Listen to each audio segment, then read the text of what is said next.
तो हम स्टार्ट करते हैं हमारे नेफ्रोटिक सिंड्रोम से।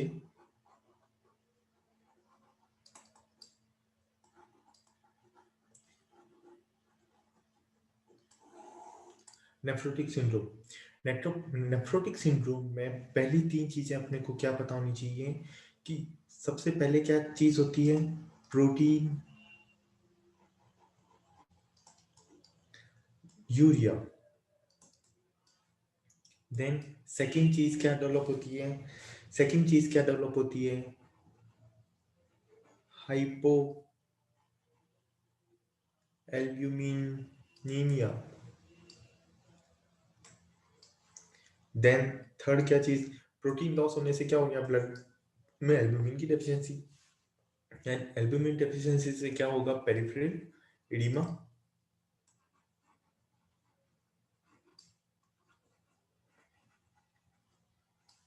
तो इसी सीक्वेंस में हमारी नेफ्रोटिक सिंड्रोम डेवलप होती है। ओके, तो पेरिफेरल एडिमा किस तरीके से डेवलप होता है उसको आगे ध्यान से समझिए। आप मेरे नोट्स बना रहे हो ना, जो भी मैं लिख रहा हूँ उसके नोट्स साथ के साथ बनाते रहिए। ओके, अपने नोट्स मेरे साथ साथ में बनाते रहिएगा। अगर कोई भी चीज स्किप होती है या मैं थोड़ा फास्ट निकल जाता हूँ, मेरे को उसी टाइम आप बोल देना, ठीक है। तो अपन बात करते हैं किसकी, पेरिफेरल एडिमा।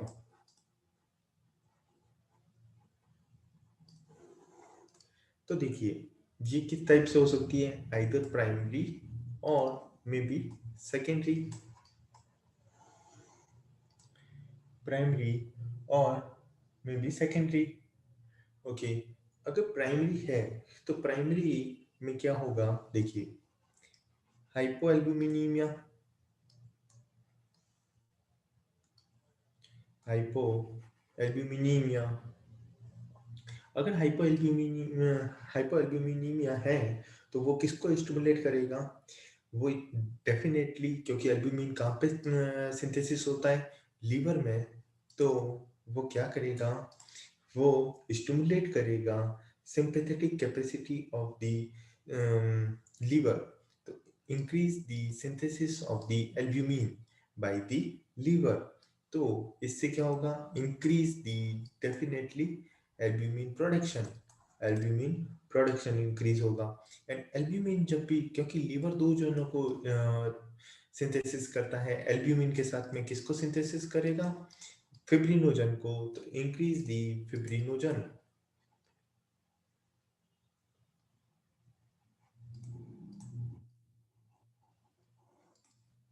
ओके तो अब क्या चीज होगी, अब अपन को पता चल गया कि कभी भी हमारे को अगर हाइपोएल्ब्यूमिनीमिया डेवलप हुआ है ड्यू टू एंड सिम्टम आ रहा है पेरिफेरल एडिमा, तो लीवर क्या करेगा, हमारा albumin secretion, albumin formation and fibrinogen formations को बढ़ा देगा। अब अपने को पता है कि ब्लड के अंदर, समझने की कोशिश करना, ब्लड के अंदर एल्ब्यूमिन अभी भी डिक्रीज है। इसका कारण मैंने अभी बताया जस्ट प्रीवियस स्लाइड में, एल्ब्यूमिन अभी भी डिक्रीज रहेगा बिकॉज जितना भी एल्ब्यूमिन प्रोडक्शन होगा वो क्या होगा, हमारे increase the urine excretion,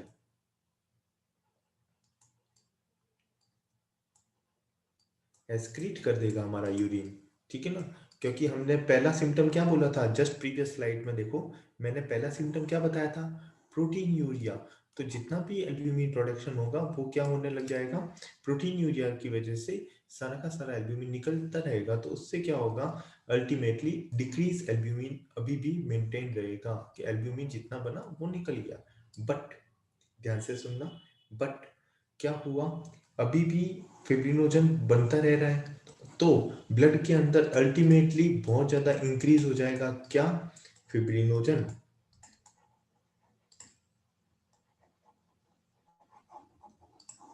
increase fibrinogen. और फिब्रिनोजन आपको पता ही है ये क्या है, लार्ज मॉलिक्यूल्स हैं। ओके, एंड लार्ज मॉलिक्यूल्स होने की वजह से ही हमारा क्या बनेगा, प्राइम हाइपोएल्ब्यूमिनियमिया के साथ साथ में हमारा जो सिम्टम आएगा वो होगा increase lipoprotein, increase lipoprotein synthesis and increased lipoprotein synthesis causes the dyslipidemia.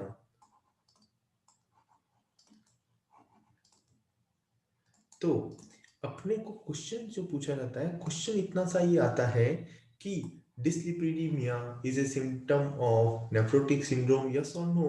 तो अपने को इसकी क्या डेफिशिएंसी किस तरीके से बनता है ये अपने को पता होना चाहिए, due to the this increase lipoprotein synthesis. Okay,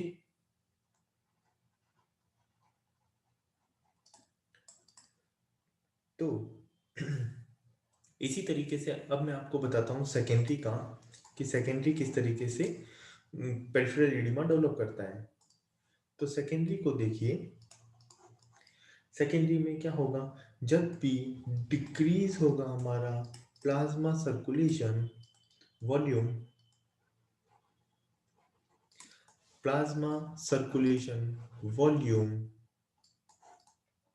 ये डेफिनेटली क्या करेगा, ये डेफिनेटली एक्साइट करेगा फर्स्ट किसको, हमारे रेनिन एंजियोटेंसिन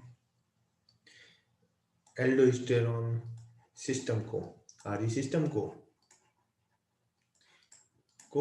एक्टिवेट करेगा। ओके, उससे क्या होगा कि हमारा जो सेकेंडरी एल्डोस्टेरोनिज्म है, ओके, उससे क्या होगा, एल्डोस्टेरोन डेफिनेटली आपको पता है क्या काम करता है, हमारा sodium retention plus water retention, plus water retention with water retention होने की वजह से क्या डेवलप हो जाएगा, पेरिफेरल एडिमा। एंड अगर बात की जाए सेकेंडली कि वहां पे क्या होगा, एडीएस सिक्रीशन ज़्यादा होगा due to increase serum osmolarity. तो वहां पे इंक्रीज होगा, तो ये क्या करेगा, definitely increase the water retention, and water retention से क्या डेवलप होगा, हमारा पेरिफेरल एडिमा। ओके, एंड यहाँ पे क्या देखने को मिलता है, यहाँ पे हमारे को एक करेक्टरिस्टिक चीज देखने को मिलेगी हमारे को, वो किस तरीके से होती है, वो पहले एक चीज ध्यान रखो कि यहाँ पे होता है हाइपर कोगुबिलिटी।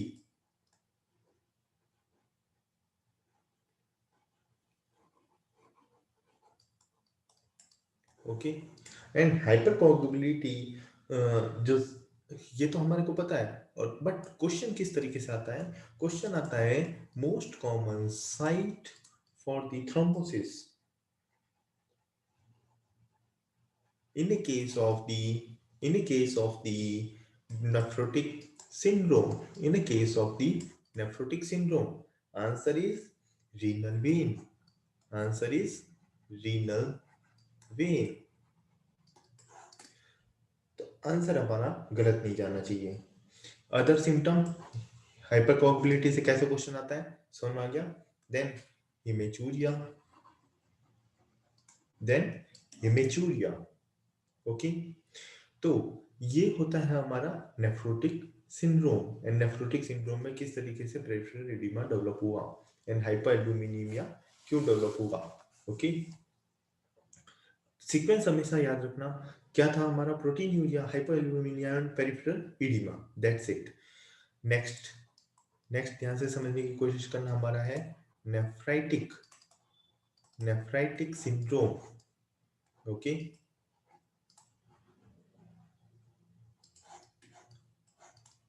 नेफ्राइटिक सिंड्रोम क्या होता है, जो भी सिम्टम है हमारे किसके, नेफ्रोटिक के, उसके साथ साथ में हमारे को तीन करेक्टरिस्टिक बताए थे नेफ्राइटिक के। First is proteinuria, second one is the hyperalbuminaemia, third is the peripheral oedema. Plus nephritic कब बनेगा, सुपर इम्पोज तीन सिम्टम मिले हमारे को, वो कौन कौन से तीन सिम्टम है, first one is the hypertension, first one is the hypertension, second one is the oliguria, and सबसे important है oliguria and azotemia, azotemia। Okay, and third one is the hematuria. Third one is the haematuria. तो ये triangle आपको याद रखना ही रखना है अगर किसी भी चीज का आता है। तो ये हुआ हमारा नेफ्रोटिक सिंड्रोम का ट्राइंगल, एंड यहाँ पे हुआ ये। अब आप कहेंगे कि सर यहाँ पे जो प्रोटीनूरिया मिलता है तो किस में ज्यादा मिलता है, और यही क्वेश्चन आता है हमारे को। किस तरीके से क्वेश्चन आता है, देखिए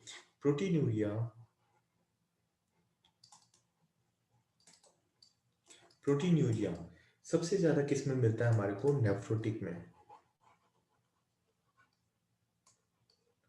नेफ्रोटिक, देन सेकंड मिलता है हमारे को नेफ्राइटिक में,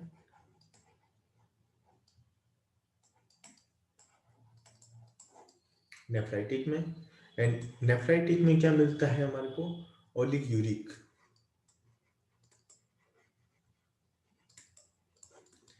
ओके, अच्छा एक टर्मिनोलॉजी हमारे को पता होनी चाहिए। एक आता है वर्ड की selective proteinuria.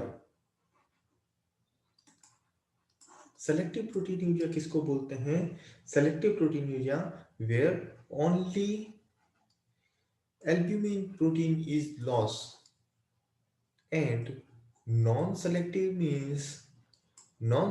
proteinuria means where albumin भी लॉस होता है प्लस ग्लोब्यूलिन प्रोटीन भी लॉस हो सकता है प्लस फिब्रिनोजन। ठीक है, तो non selective proteinuria is much bad prognosis. Okay, तो क्या सेलेक्टिव प्रोटीन्यूरिया होता है, कौन सा नॉन सेलेक्टिव प्रोटीन्यूरिया होता है, ये हमारे को पता होना चाहिए। ठीक है, देखो अब नेक्स्ट जो आती है मैकेनिज्म आ रही है, तो ध्यान से समझने की कोशिश करना ये किस तरीके से मैकेनिज्म है। टोटल 4 मैकेनिज्म समझाऊंगा। Mechanism of the glomerular diseases.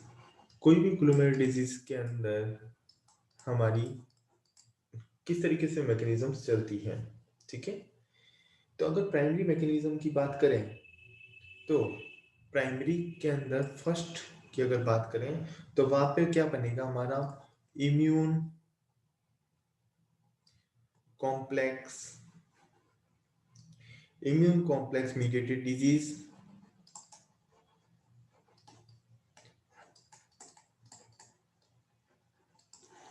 Immune complex mediated disease, okay. तो इम्यून कॉम्प्लेक्स मीडिएटेड डिजीज किस तरीके से चलती हैं, या तो इन सीटू हो या सर्कुलेटिंग इम्यून कॉम्प्लेक्स हो। ठीक है, या तो इन सीटू हो, अभी पूरा एक्सप्लेन करूंगा, या क्या हो, circulating immune complex.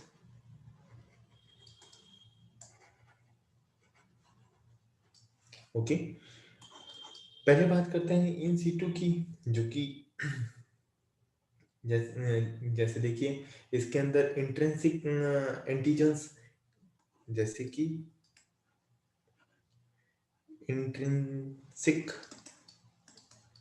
Intrinsic antigens like, जैसे हमने कौन सी डिजीज पढ़ी थी, anti GBM antibody, anti GBM like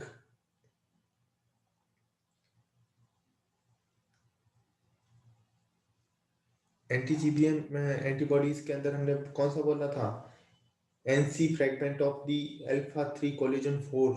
आप एंटी जीबीएम एंटीबॉडीज को वापस से पढ़ोगे तो आपको समझ में आ जाएगा, इसके बारे में मैं अभी वापस से एक्सप्लेन नहीं करूंगा। बट कोलेजन 4 का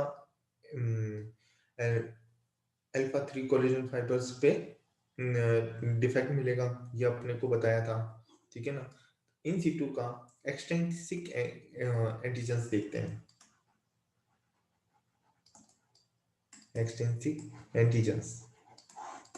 तो इसके अंदर कौन कौन से हो सकते हैं, कुछ माइक्रोब्स हो सकते हैं, microbes, then staphylococcus infection, malaria infection, hepatitis B, hepatitis C, okay, ट्रिपेनोमा,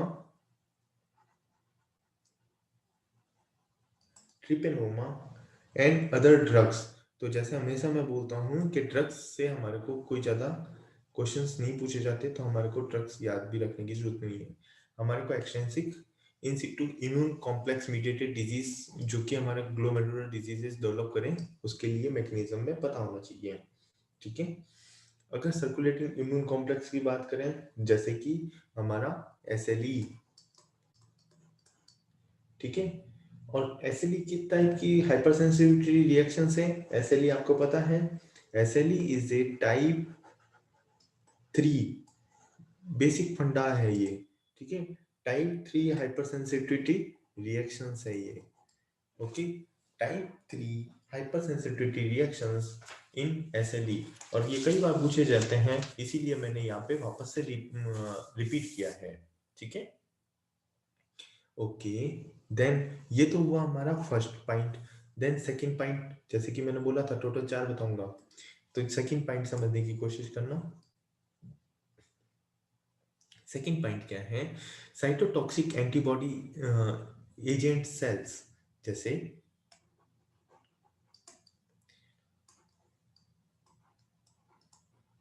cytotoxic antibodies against the sales,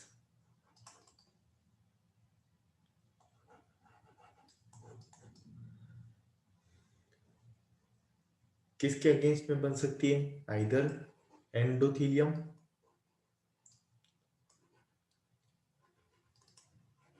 endothelial cells, either epithelial, either mesangial cells, okay. तो ये होती हैं कि cytotoxic antibodies against the cells develop हो जाएं, तो भी क्या डेवलप होगा? हमारा ग्लोमेरुलर डिजीजेस डेवलप होंगी, ओके। तो ग्लोमेरुलर डिजीजेस के अंदर थर्ड मैकेनिज्म क्या है? थर्ड मैकेनिज्म है सेल मेडिएटेड इंजरी।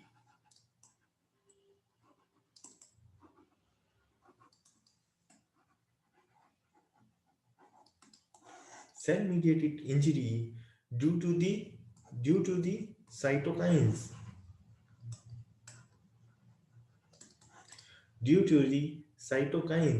एंड यहाँ पे जैसे कि मिनिमल चेंज डिजीज, देखने को मिलेगी। एंड यहाँ पे क्या होगा? मेसिव सेल मीडिएटेड इंजरी में हमारे को क्या देखने को मिलेगा? Massive protein urea,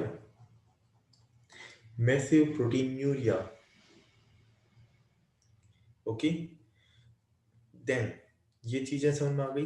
then fourth point की बात करें कि कोई सा भी इसके अलावा alternative pathway of the complement, fourth point is the alternate pathway of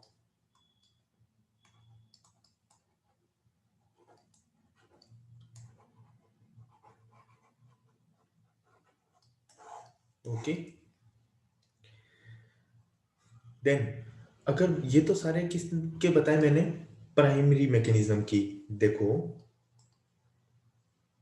mechanism के अंदर दो तरीके की होती है, primary mechanism and secondary mechanism. तो ये तो हमने सबकी किसकी बात की? प्राइमरी की। अब मैं बता रहा हूं आपको सेकेंडरी। तो सेकेंडरी मैकेनिज्म के अंदर कौन कौन से हैं?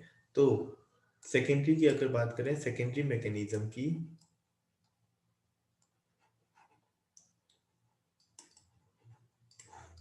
तो सेकेंडरी मैकेनिज्म किससे हो सकता है? आइदर न्यूट्रोफिल्स या मैक्रोफेजेस,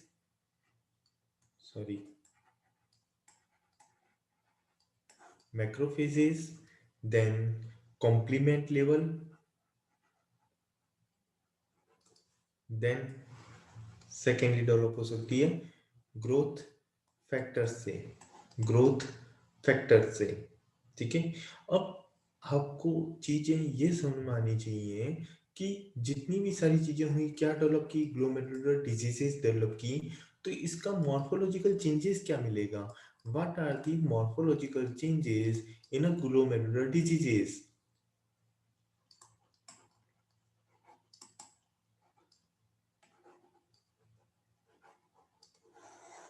और यहाँ पे अगर डिफरेंशिएटली आपने समझ लिया, तो जितनी भी तरीके की आगे मैं ना समझाने वाला हूँ, ये उसका बेसिक है कि हाउ कैन यू कि हम किसको है ना मेम्ब्रेनस बोलते हैं, किसको मेम्ब्रेनोप्रोलिफरेटिव बोलते हैं, किसी को मिनिमल चेंज डिजीज बोलते हैं, या मिनिमल चेंज या लूपस नेफ्राइटिस किसको बोलते हैं। ओके, तो इसका बेसिक अगर समझ में आ जाएगा ना, जिसके अंदर हमने पूरे मैकेनिज्म की बात की, और प्लस मॉर्फोलॉजी। मॉर्फोलॉजी किससे देखने को मिलेगी? मॉर्फोलॉजी डेफिनेटली हमारे को बायोप्सी करनी पड़ेगी, डेफिनेटली बायोप्सी करनी पड़ेगी। तो इसके अंदर 3 पॉइंट आते हैं, first, second and third point. First point is the light microscope के अंदर देखेंगे तो क्या मिलेगा?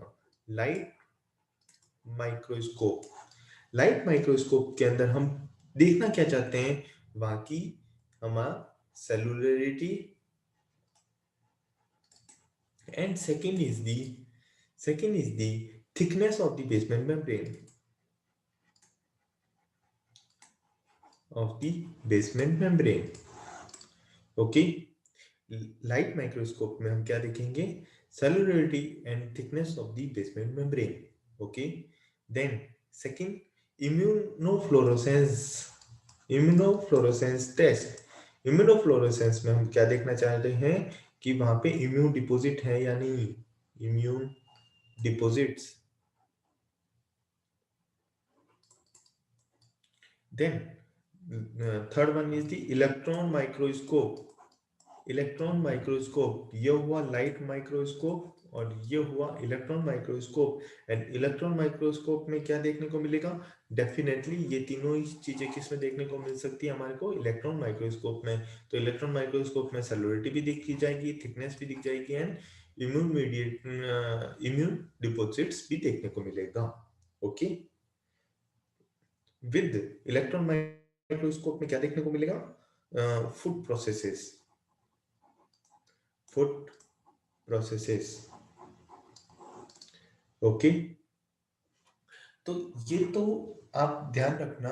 मैं हमेशा अब जो टॉपिक स्टार्ट करने वाला हूँ, तो हर एक ग्लोमेरुलर नेफ्राइटिस को हम डिफरेंशिएटली देखेंगे कि उसके अंदर लाइट माइक्रोस्कोप में हमारे को क्या देखने को मिलेगा, इम्यूनोफ्लोरेसेंस में क्या देखने को मिलेगा, and immunofluorescence, light microscope and electron microscope में क्या देखने को मिलेगा। ओके, तो स्टार्ट करता हूँ with first topic is minimal change disease. Minimal change disease, minimal change disease को दूसरे नाम से जाना जा सकता है निल्स डिजीज। निल्स डिजीज, अभी बताऊंगा क्यों बोलता है निल्स डिजीज। एंड इसी को दूसरा नाम बोलते हैं, और वो है लिपॉइड नेफ्रोसिस। तो क्वेश्चन किस नाम से आता है, हमारे को कहीं पे भी कंफ्यूजन नहीं होना चाहिए, क्योंकि तीनों ही टर्मिनोलॉजी, इससे बाहर कोई टर्मिनोलॉजी होती नहीं है। तीनों ही टर्मिनोलॉजी आपके सामने है, minimal change disease, nils disease, lipoid nephrosis. Okay, तो ये क्यों बोला जाता है मिनिमल? बाय नेम हमारे को समझ में आ रहा है, मिनिमल चेंज होगा या निल्स डिजीज होगी, मतलब नील है कोई भी चीज। तो यहाँ पे लाइट माइक्रोस्कोप के अंदर बिल्कुल ही नॉर्मल दिखाई देगा glomerulus, and immunofluorescence, immunofluorescence test भी बिल्कुल नॉर्मल होगा।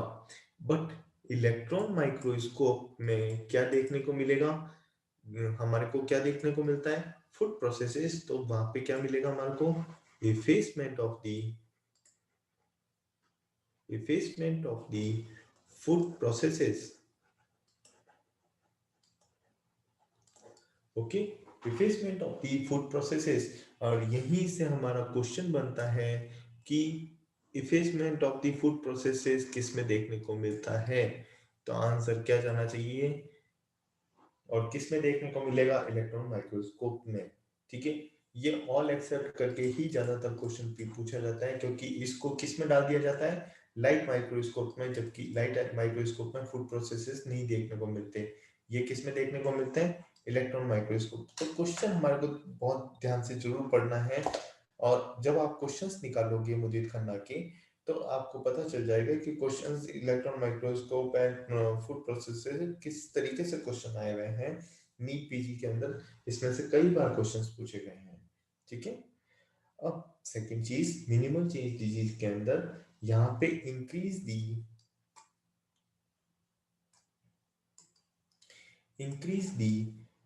Lipid filtration,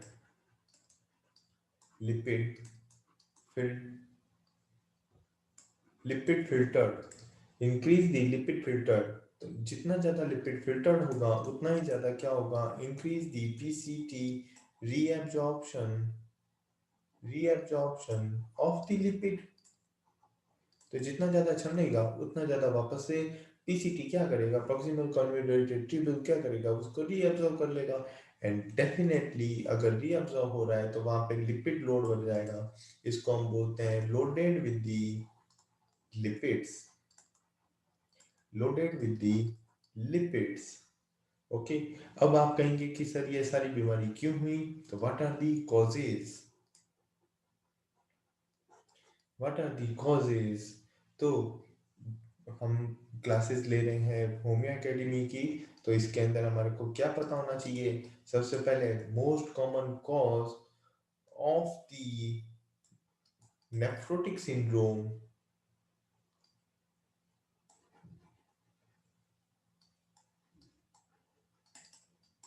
most common cause of the nephrotic syndrome in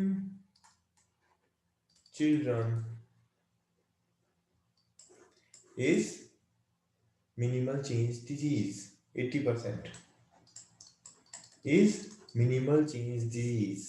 okay, अभी बताऊंगा एडल्ट के अंदर नेफ्रोटिक सिंड्रोम होने का क्या रीजन है, वो चेंज हो जाएगा।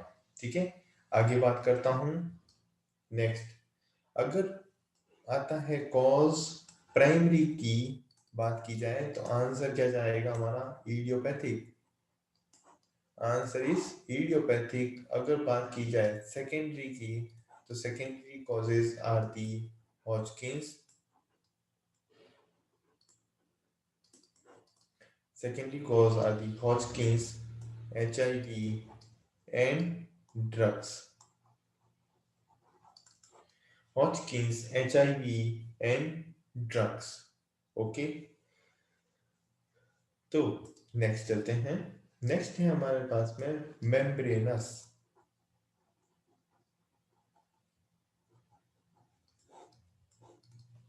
नेक्स्ट क्या है? Membranes glomerulonephritis. मेम्ब्रेनस किसको रिप्रेजेंट करता है? जो कि अभी हमने देखा था कि हमारे लाइट माइक्रोस्कोप में क्या देखने को मिलता है? Thickness of the basement membrane. तो thickness of the basement membrane अगर इंक्रीज होती है तो उसी को हम क्या बोलते हैं? Membranous glomerulonephritis. ठीक है, तो यहाँ पे एक्चुअली में हमारे को पता होना चाहिए कि हमारे को लाइट माइक्रोस्कोप में क्या देखने को मिलेगा। तो बाय नेम सजेस्ट हो रहा है कि वहां पे थिकनिंग बढ़ रही है, तो मीन्स कि यहाँ पे थिक बेसमेंट मेम्ब्रेन मिलेगा। एंड क्या मिलेगा? सब एपिथेलियल, सब एपिथेलियल डिपॉजिट्स, सब एपिथेलियल डिपॉजिट्स। ओके, अब जो चीज आ रही है आपके सामने वो इंपॉर्टेंट क्वेश्चन बनता है मेम्ब्रेनस ग्लोमेरुलोनेफ्राइटिस से। Membranes glomerulonephritis is the most common cause of the nephrotic syndrome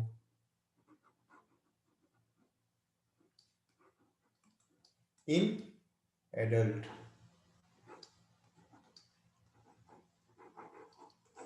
in adult, तो क्वेश्चन चेंज हो जाता है। अगर इन चिल्ड्रंस पूछा जाता है तो answer is minimal change disease, and अगर इन एडल्ट पूछा जाता है तो आंसर इज मेम्ब्रेनस। ओके,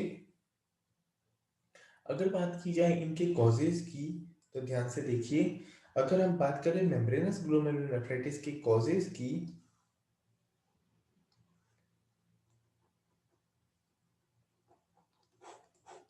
तो कॉजेज की अगर बात की जाए तो causes are the primary and secondary. तो प्राइमरी तो जैसे मैंने बताया एज यूजुअल इडियोपैथिक, तो हम किसकी बात करेंगे, सेकेंडरी की। तो secondary causes are the maybe infection. Infection किस किस का हो सकता है, देखिए, hepatitis B, hepatitis C, syphilis, syphilis, malaria. अब आप कहेंगे सर इतना सारा याद करना पड़ेगा, डेफिनेटली याद करना पड़ेगा क्योंकि क्वेश्चन आता है और एक्सेप्ट करके, ठीक है। Malaria, then schistosomiasis, leprosy, then filariasis,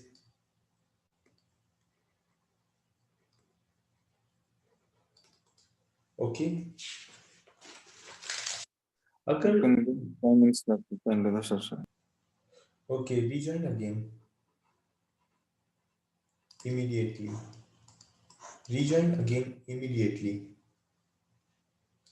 okay, after this session, ऐसे नहीं अभी चले जाओ, ओके। देन कौन कौन से कैंसर्स हैं जो कि है ना डेवलप करते हैं हमारे मेम्ब्रेनस ग्लोमेरुलोनेफ्राइटिस को, तो कैंसर अपने को पता होना चाहिए, bronchial carcinomas, lung carcinomas, colon carcinomas, stomach carcinoma, kidney carcinoma, esophageal carcinoma, okay. Then drugs, by goodness अपने को याद करने की जरूरत नहीं है। देन हम बात करेंगे ऑटो इम्यून की। ऑटो इम्यून में कौन कौन सी डिजीजेस हो सकती हैं, एसएलई, तो हमारे को पता है, हमने जब पहले भी बात की, तो एसएलई क्या कर डेवलप कर सकता है, membranous, then RA, then primary biliary cirrhosis, then Sjogren's, then Sjogren's, then myasthenia gravis, then dermatomyositis herpetiformis, dermatomyositis herpetiformis, okay.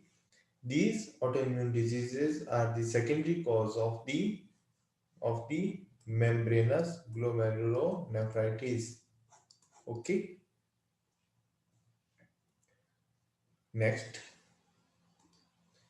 Next है हमारा फोकल सेगमेंटल ग्लोमेरुलोनेफ्राइटिस। देखो, मैं आपको हर चीज बताने की कोशिश कर रहा हूँ कि क्वेश्चंस कहाँ से आएंगे और उसका बेसिक और कितना उसके अंदर हमारे को डीप नॉलेज होना चाहिए, तो हम जितना ज्यादा याद रखेंगे उतना ही बेनिफिशियल रहेगा। तो अब फोकल सेगमेंटल से पहली बात, क्वेश्चन किस तरीके से आता है, तो क्वेश्चन क्या आएगा, most common cause of the nephrotic syndrome, nephrotic syndrome in adult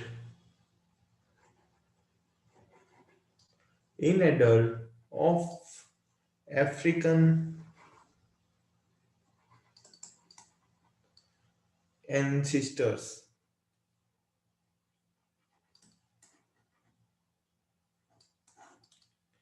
तो आंसर क्या जाएगा हमारा, F, focal segmental glomerulo sclerosis या नेफ्राइटिस, ओके। तो केवल एक वर्ड डाल दिया इन्होंने अफ्रीकन एंसिस्टर्स, तो आंसर चेंज हो जाता है। यहाँ पे नेफ्रोटिक भी है, एडल्ट भी है, पर आंसर क्या नहीं बना, मेम्ब्रेनस नहीं बना, ठीक है। क्योंकि हमारे को क्वेश्चन पूरा पढ़ना है, यहाँ पे अफ्रीकन एंसिस्टर पूछेंगे तो डेफिनेटली हमारा आंसर चेंज हो जाएगा, ओके। अगर हम बात करें इनके कॉजेज की, तो कॉजेज एज यूजुअल प्राइमरी में कुछ नहीं, हमारे को सब जो चीज याद रखनी है वो है सेकेंडरी की। सेकेंडरी के अंदर इन्फेक्शन की बात करें तो इन्फेक्शन कौन कौन से हैं, यहाँ पे ओनली हेपेटाइटिस, यहाँ पे ओनली हेपेटाइटिस बी, HIV, पर वो इसके अलावा कौन से होंगे, reflux nephropathy, reflux nephropathies, then hypertension, hypertensive nephropathies, hypertensive nephropathies, drugs, Alport syndrome। तो Alport हमारे को पता होना चाहिए is cause of the FSGS। Okay,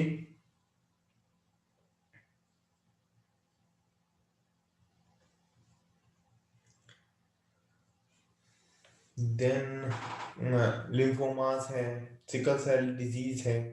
okay, and alpha galactosidase deficiency है, एंड अल्फा गैलेक्टोसिडेज डेफिशिएंसी को हम क्या बोलते हैं, फेब्री डिजीज। क्या वर्ड है, फेब्रीज डिजीज।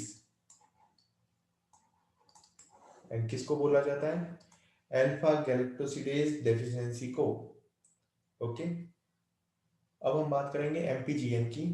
तो प्लीज